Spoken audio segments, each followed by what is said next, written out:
Sərhədçi İdman Mərkəzində Gənclər və İdman Nazirliyi və Azərbaycan Karate Federasiyasının dəstəyi, Arpaçay İdman Birliyinin təşkilatçılığı ilə keçirilən şəhidlərimizin əziz xatirəsinə əsr olunan 11-ci Arpaçay Open beynəlxalq karate turnirinin təntənəli açılış mərasimi keçirildi. Açılış mərasimində şəhid ailələri, qazilər, Azərbaycan Karate Federasiyasının rəhbərliyi, Milli Məclisin deputatları, o cümlədən Parlamentin Gənclər və İdman Komitəsinin üzvləri, Azərbaycan İdman İctimaiyyətinin tanınmış simaları, eyni zamanda 12 ölkədən olan idmançı və rəsmi nümayəndələr iştirak etdilər. Tədbiri giriş sözü ilə açan Azərbaycan Karate Federasiyasının prezidenti, millət vəkili Ülvi Quliyev ənənəvi olaraq hər il keçirilən və bu il 11-ci dəfə baş tutan Arpaçay Open beynəlxalq karate turnirinin idman ictimaiyyəti üçün oynadığı roldan bəhs etdi.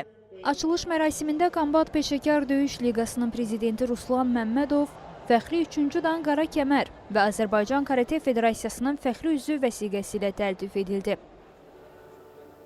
Tədbir çərçivəsində dünya şöhrətli karateçilər Rafael Ağayev və İrina Zaretska da təltif olundu. Açılış mərasimi çərçivəsində qonaqlara fəxri fərmanlar və hədiyyələr təqdim olundu. Tədbir başa çatdıqdan sonra turnirin ilk final görüşləri baş tutdu. Biz hər zaman çalışırıq ki, bu istiqamətdə dövlətin siyasətinə dəstək verək, şəhid ailələrinin, qazi qardaşlarımızın yanında olaq, onlara səbir, təsəlli verək. Və bu yarış çox yüksək səviyyədə təşkil olunub.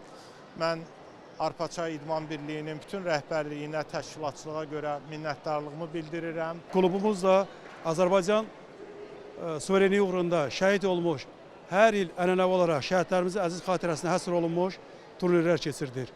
Bu bizim birliyimizin və klubumuzun Azərbaycanda idmanın inkişafı və karatenin inkişafı və yeniyetmə gənclərin vətənpərvər böyüməsində böyük töhfə verəcək. Qeyd edək ki, 11-ci Arpaçay Open beynəlxalq turnirinə fevralın 1-də yekun vurulacaq.